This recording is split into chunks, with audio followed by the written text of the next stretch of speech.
असलेले मान्यवर शिक्षक वृंद व माझ्या बालमित्रांनो, आज मी तुम्हाला आपल्या शाळेच्या वर्धापन दिनाबद्दल जे काही दोन तोडके मोडके शब्द सांगणार आहे ते तुम्ही शांतचित्ताने ऐकाल अशी मी आशा बाळगते.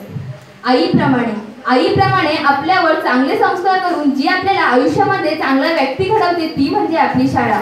ज्या मंदिरामध्ये आपण विद्या प्राप्त करतो त्या मंदिरातच म्हणजे माझ्या स्वातंत्र्य सैनिक किसनबाबा विद्यापीठ दसई या शाळेचा 38वा वर्धापन दिन. दसई गावातील स्वातंत्र्य सैनिक किसनबाबा भेरे यांनी पंचकृषीतील मुला मुलींसाठी शाळेची स्थापना केली. अर्थातच त्यांच्यामुळे गावातील मुले मुली ही विद्यार्थी म्हणून रूपांतरित झाले. माझ्या शाळेमध्ये अनेक विद्यार्थी चांगले शिक्षण घेऊन चांगल्या नोकरीत लागले. अनेक विद्यार्थी चांगल्या प्रकारचे शिक्षण घेत आहेत. प्रत्येक विद्यार्थ्याला शाळेकडून मार्गदर्शन मिळते.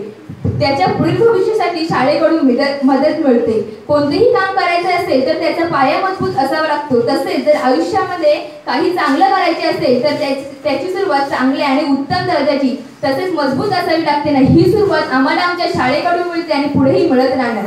या 38 वर्षामध्ये माझ्या शाळेची खूप प्रगती झाली आहे. या शाळेची वास्तू 300 पेक्षा अधिक विद्यार्थ्यांना ज्ञान देत आहे. त्यांना घडविण्याचे चांगले कार्य करत आहे आणि मला देखील अभिमान आहे की मी या शाळेचा एक भाग आहे. तसेच माझ्या शाळेमध्ये वाचनालय, संगणक वर्ग, प्रयोगशाळा यांची अत्यंत चांगल्या तऱ्हेने सोय केलेली आहे.